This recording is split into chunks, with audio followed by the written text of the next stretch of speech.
আজকে আস্ত পোস্তর বড়া ভাজছি। ঠাকুমার থেকে শেখা এই পোস্তর বড়া খেতে আমাদের বাড়িতে সকলেরই খুবই ভালো লাগে।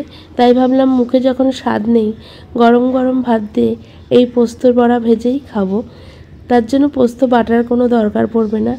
পরিমাণ অনুযায়ী পোস্ত নিয়ে স্বাদ অনুযায়ী লবণ দিয়ে দিলাম, আর দিয়ে দিচ্ছি সামান্য পরিমাণ হলুদ গুঁড়ো। ঠাকুমাকে দেখেছি দুপুরবেলা খেতে বসার আগেই পোস্তর বড়াটা ভেজে নিত। আগে থেকে ভাজতো না, কারণ আগে থেকে ভেজে রাখলে নরম হয়ে যায়, আর এই পোস্তর বড়া ভাজা একদম মুচমুচে হয়। এবার এর মধ্যে দিয়ে দিলাম 1 চামচ আটা। আটার পরিমাণটা কতটুকু নিয়েছি দেখে হয়তো বুঝতেই পেরেছেন। 2 চামচ গোটা পোস্তর মধ্যে 1 চামচ দিয়ে দিয়েছি আটা, আর দিয়ে দিলাম কুচনো কাঁচা লঙ্কা। এবার অল্প অল্প করে জল দিয়ে একটা পাতলা গোলা তৈরি করব।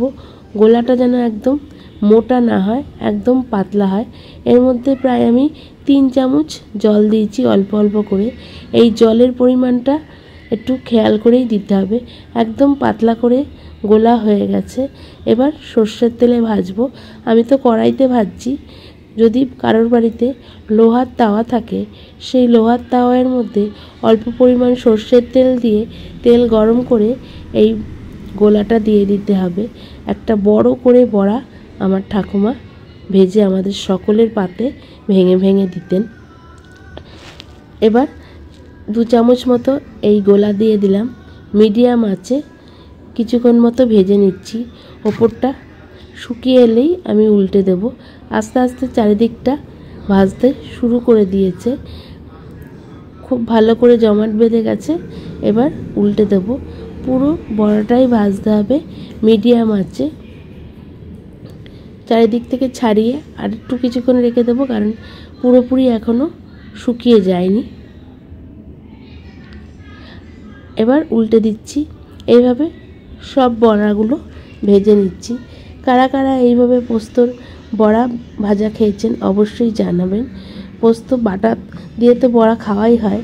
আমার মনে হয় অনেকেরই অজানা আছে এই আস্ত পোস্তের বড়া।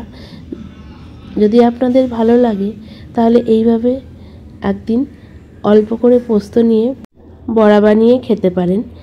আমরা কিন্তু ছোটোবেলা থেকেই বাটা পোস্তের বড়া খুব একটা খাইনি। এইভাবে আস্ত পোস্তর বড়াই খেয়ে আমরা বড় হয়েছি। দেখুন কত সুন্দর জালিদার পোস্তর বড়া তৈরি হয়ে গেছে। এইভাবে সবগুলো পোস্তর বড়া আমি ভেজে নিয়েছি। আশা করছি আজকের এই পোস্তর বড়ার ভাজাটা আপনাদের সবার কাছেই নতুন লাগলো। তাহলে দেখা হবে অন্য কোনো নতুন রান্না নিয়ে। ততক্ষণ ভালো থাকুন, সুস্থ থাকুন।